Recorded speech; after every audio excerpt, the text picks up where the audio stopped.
அறிவாலயம் பறி போகிற மாதிரி பிரச்சனை வந்தது. அதை காப்பாற்றி கொடுத்ததே எங்களுடைய அம்மா தான் அப்படின்னு முன்னாள் முதலமைச்சர் மறைந்த செல்வி ஜெயலலிதா அவர்களை குறிப்பிட்டு பேசியிருக்காரு.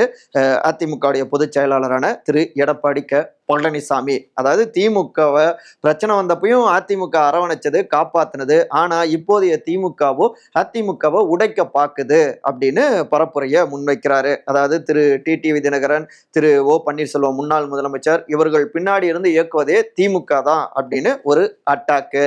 இன்னொரு பக்கம் அட்டாக் டார்கெட் முன்னாள் அமைச்சர் திரு செந்தில் பாலாஜி அப்படின்னு தீவிரமா முன்னோக்கி பயணிக்கிறாரு. ஏற்கனவே கரூர் முப்பெரும் விழா திமுக விழாவில் செந்தில் பாலாஜி அவரை பாராட்டினாரு முதலமைச்சர்.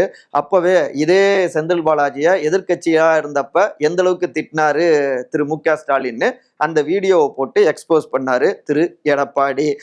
இப்ப பார்த்தோம்னா இந்த 4 ஆண்டுகள்ல கிட்டத்தட்ட டாஸ்மாக்ல மட்டுமே 22,000 கோடி ரூபாய் அளவுல முறைகேடுகள் நடந்திருக்கு.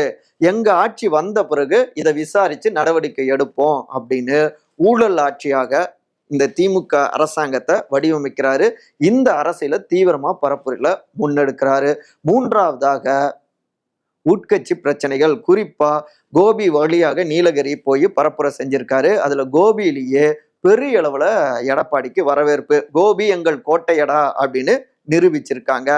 அங்கிருந்து தான் முன்னாள் அமைச்சரான திரு செங்கோட்டையன் கெடுலாம் விதிச்சிருந்தாரு. அந்த மாவட்டம் அவருடைய கோட்டை, ஒன்றும் பண்ண முடியாதுன்னு சொன்னப்ப அங்கேயே செங்கோட்டையனுக்கு செல்வாக்கு இல்லை, எடப்பாடிக்கு தான் எல்லாமே அப்படின்னு ப்ரூவ் பண்ணியிருக்காங்க.